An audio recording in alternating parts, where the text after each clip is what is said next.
Good morning. Every day it's different.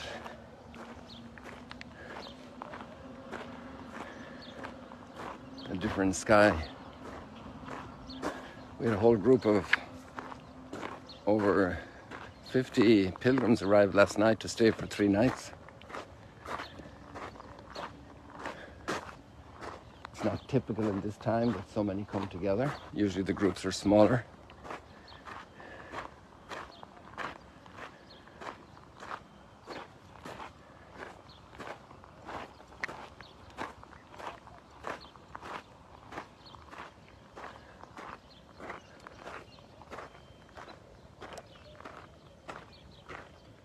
They're from all over the United States and from some other countries.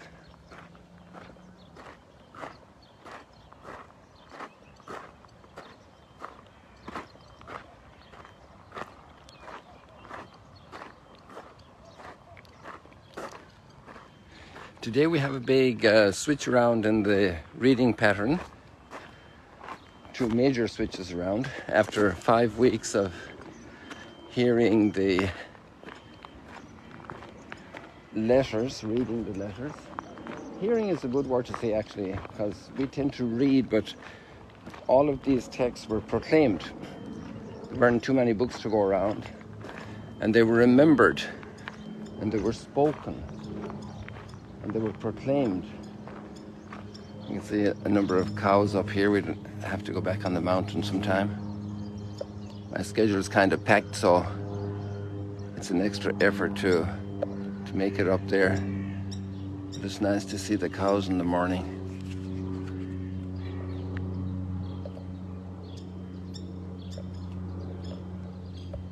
That's one of the first things we would do before going to school, to go out and get the cows ready for milking as children.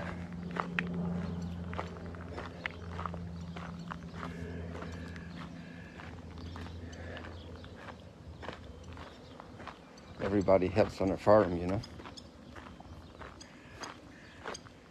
So it was very, very interesting now how we switch around. We're going to have, I just looked through the lectionary, we're going to have about 10 weeks of the prophets. So 10 weeks is 2.5 months. So we're soon approaching halfway through June, so July and August. We'll obviously have different liturgical celebrations peppering this period, like the birth of John the Baptist, like Peter and Paul on the 29th of June, and James on the 25th of July, Mary Magdalene on the 22nd of July.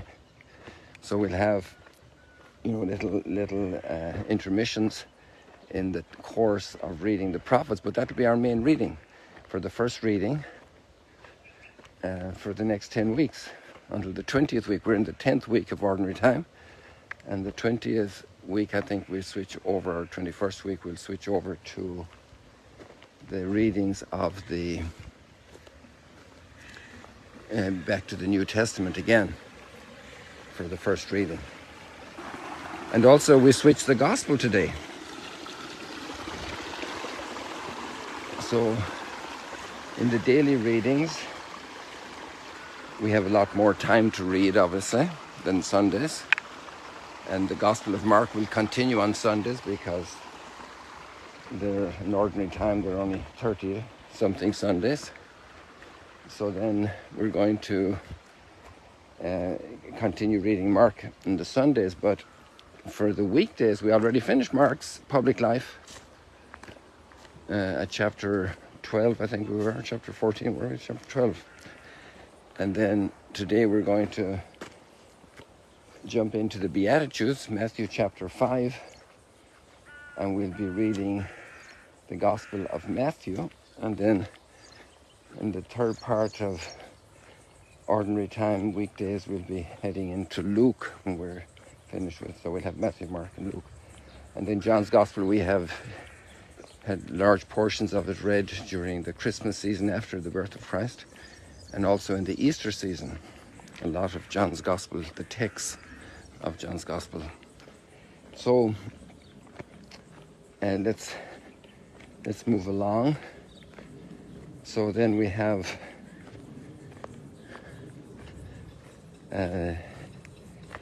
Elijah. We're in Elijah. We're in chapter 17 of the book of Kings. And we were talking about the crows yesterday, and the crows will take food to Elijah. He has to withdraw to a desert area because he's speaking.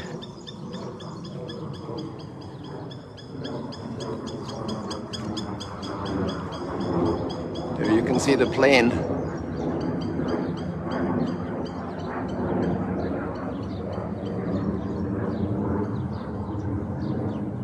I'm not sure if you were able to see it. I didn't zoom in. I'm carrying a second Osmo there that I didn't engage for the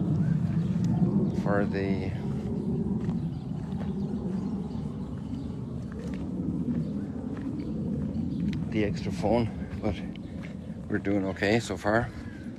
So then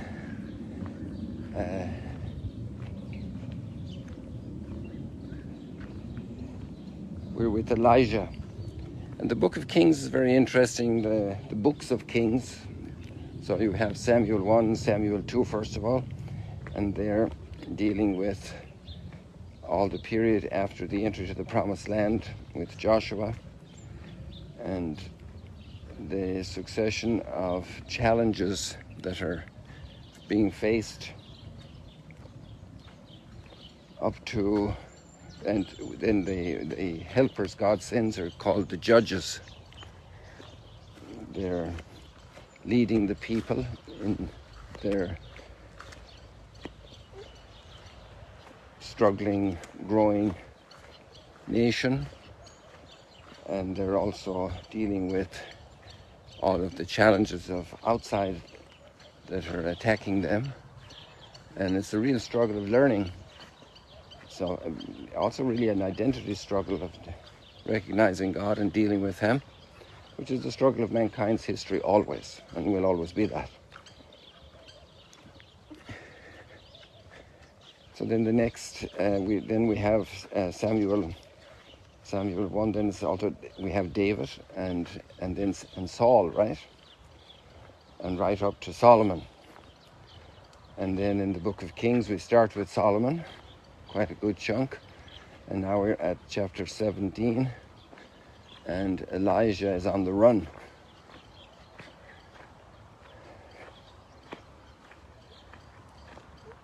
So let's look at the text for a moment. I hope it's still here on this phone. Sometimes it gets lost.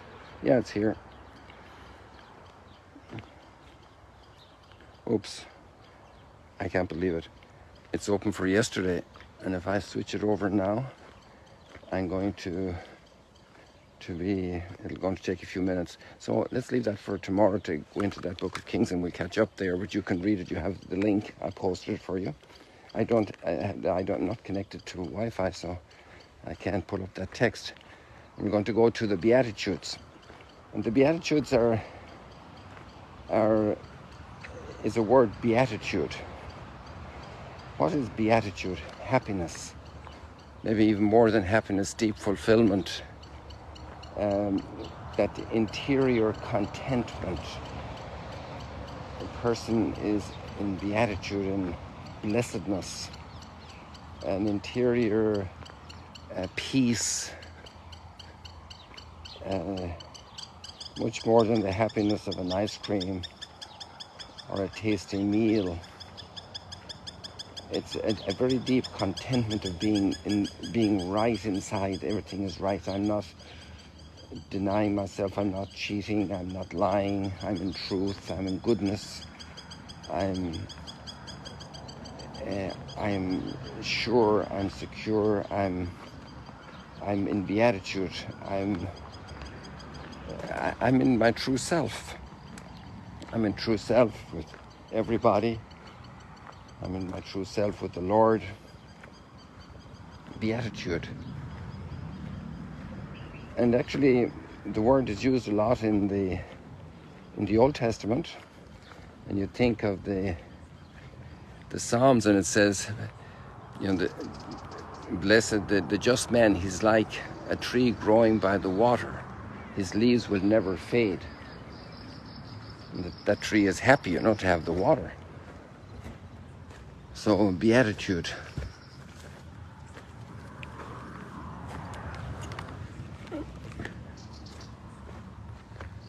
And sometimes people look at religious life, the life of believers, as being a life of prohibitions, but it's actually a life of fulfillment and freedom, a life of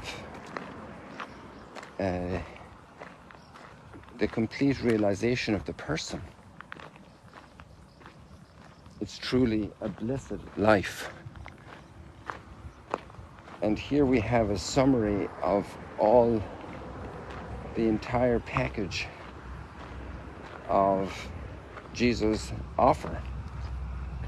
It's also very challenging because it changes the idea of happiness that we normally have, because we want happiness to consist in possessions and pleasures and power and recognition. And those opening verses, just a paragraph, 8 or 9 verses of Matthew's chapter 5, capture a whole summary, but they also include persecution. And one of the Beatitudes that we like most is, blessed the peacemakers. Because when we don't have peace, we're very insecure, we're under threat, the relationships aren't right,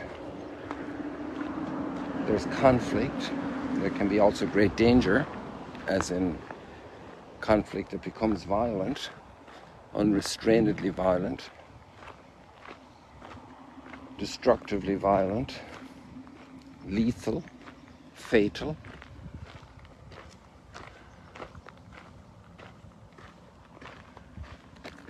And so blessed the peacemakers, they are really extraordinary participants in society, because that's needed in the kitchen, between siblings, and it's needed on the roads, and it's needed in the markets. When a deal is made and there's peace, that's beautiful. If somebody feels wronged or cheated, charged too much, didn't get their change back. Wow, there was a fish right there. Did you see that?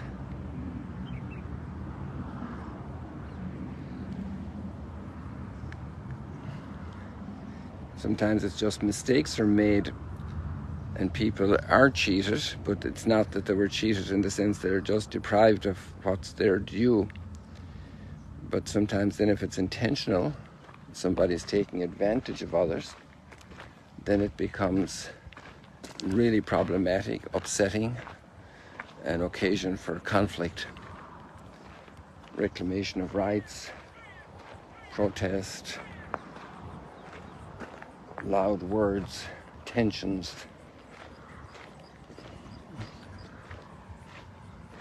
The duties of people who have to oversee others. It's a very important role to ensure everything is very well done, properly fulfilled, all the agreement. But then it's a problem for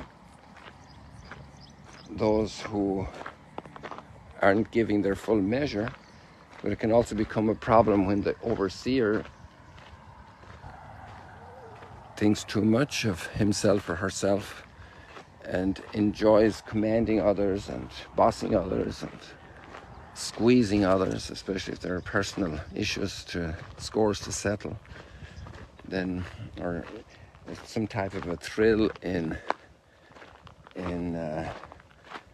making others squirm. It's very, very ugly in the heart of a human being. So blessed the peacemakers, we love that. But then blessed are those who are persecuted for justice sake. Wow. And there we see a playoff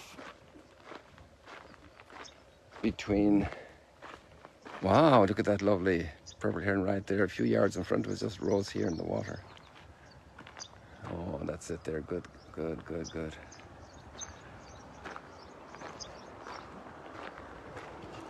So then if I'm not just, I won't, there's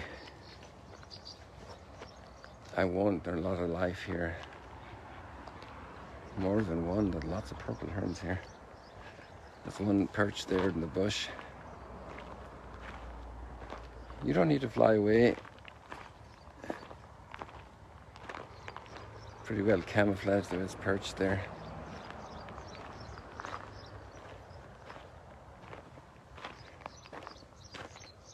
But then we say, okay, well then I won't pursue justice in order not to be recriminated and castigated and excluded. And that's a big one.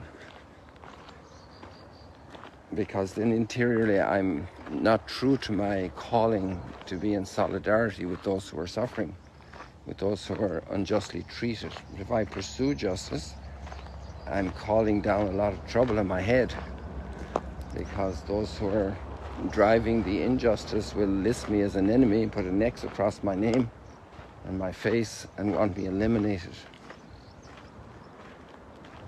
So blessed those who suffer for the sake of justice. And there's an extraordinary fulfillment interiorly for standing up for what is right against the current, against the times, against the tide, against the fashions, against the powers. That's what Elijah is doing. And there's a great price to pay of comfort, so he's out in the wilderness, in the desert, and he's depending on survival from... Oh, there's a fish jumping, do you see that? Oh, another one. That's maybe the same one, but that was 3 jumps right there. So delightful.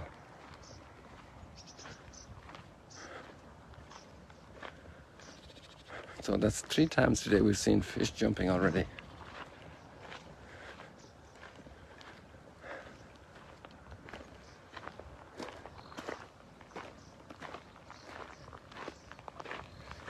Well, there's a lot in all of that, so I think we'll leave it there. I noticed I've been going too long these days with the live streams, going way over 20 minutes sometimes. Apologize for that. Also, I noticed that a lot of people are probably in summertime doing other things, and I'm very happy if they're out in nature and reading the scriptures by themselves. I'm delighted. But also, it's very well known that people are drawn to see these things when other people have commented on them, when they have shared them, when they have liked them, when they have subscribed to the YouTube channel and things like that. And that helps to get the word out, and other people can also discover these beautiful mornings with the Word of God. Thank you very much, people. God bless you. See you later, alligators. God bless you.